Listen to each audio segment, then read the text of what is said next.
So can you tell us about your company On a Mission?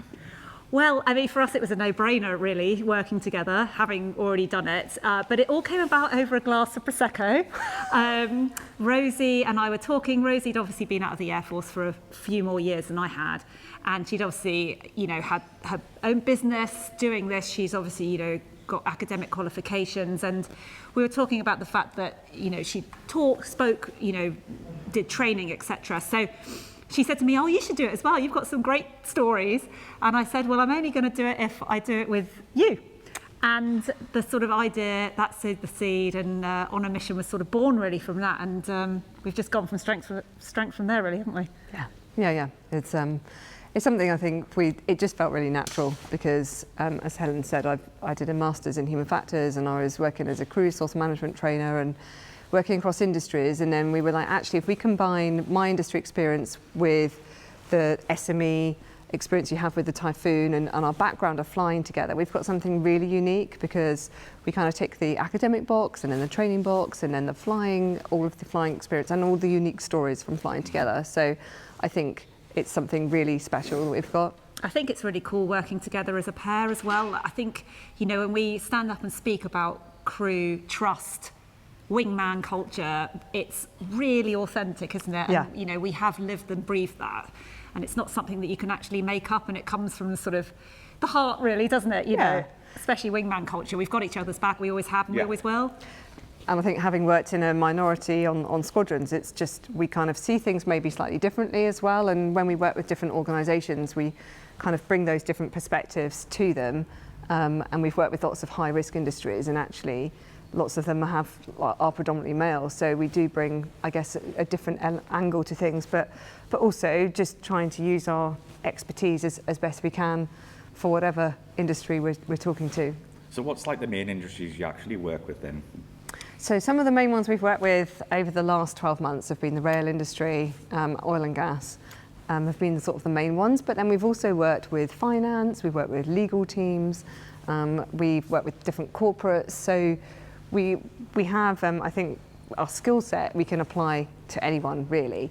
But I suppose high risk industry is something that really we appeal to just because of our backgrounds and our experiences. But yeah, we've spoken at some of the corporate events too. So it's really interesting. I don't think it matters which industry you're in. The key to working in a team and being successful is communication, trust.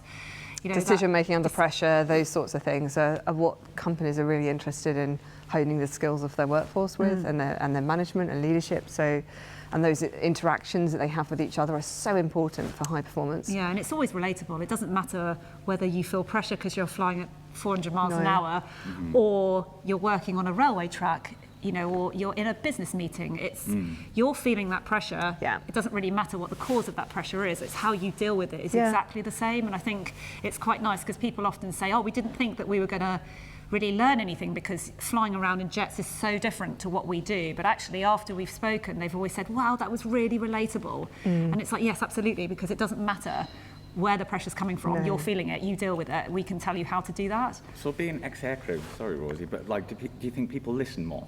I think they do, because I think we come from a position of credibility where we can instantly, we've got stories about most things between us, and actually from flying to working in business to families, we cover lots of bases. So I think people do, just because we have stories from flying, but it's not just about stories and experiences. It's about the work cycles that we picked up when we were in the Air Force and how we've applied them working with businesses, the tools that we picked up with briefing and debriefing and actually communicating lessons and messages, but really importantly for companies to pick up on learning, because something that we've seen as industries often say, that's the bit that gets missed, that's the bit that we kind of walk away from something, we're then straight onto the next task, onto the next meeting, we've got the next, business sort of aim that we're going for, and it gets forgotten.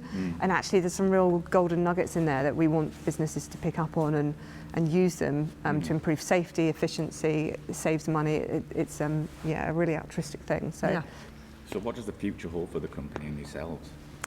We're really excited, more of the aren't same, we? hopefully. Yeah, we're really excited. What we've seen over the last 12 months is a real period of growth, and we're just hoping to keep building on that. and to just keep sharing our message with different organisations, speaking to as many people as possible. We do keynotes, we do workshops, we do bits of coaching, but we love speaking to people. We love, whilst we enjoy speaking and giving talks, we also love the Q&As, panel discussions.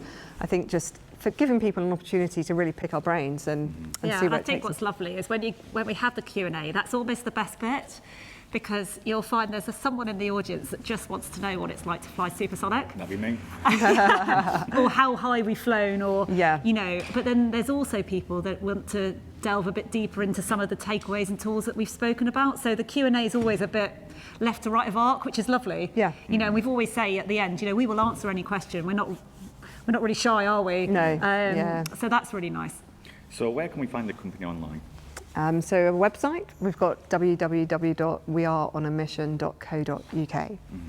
Brilliant stuff. Well, thank you very much. Oh, thank you. Thank you.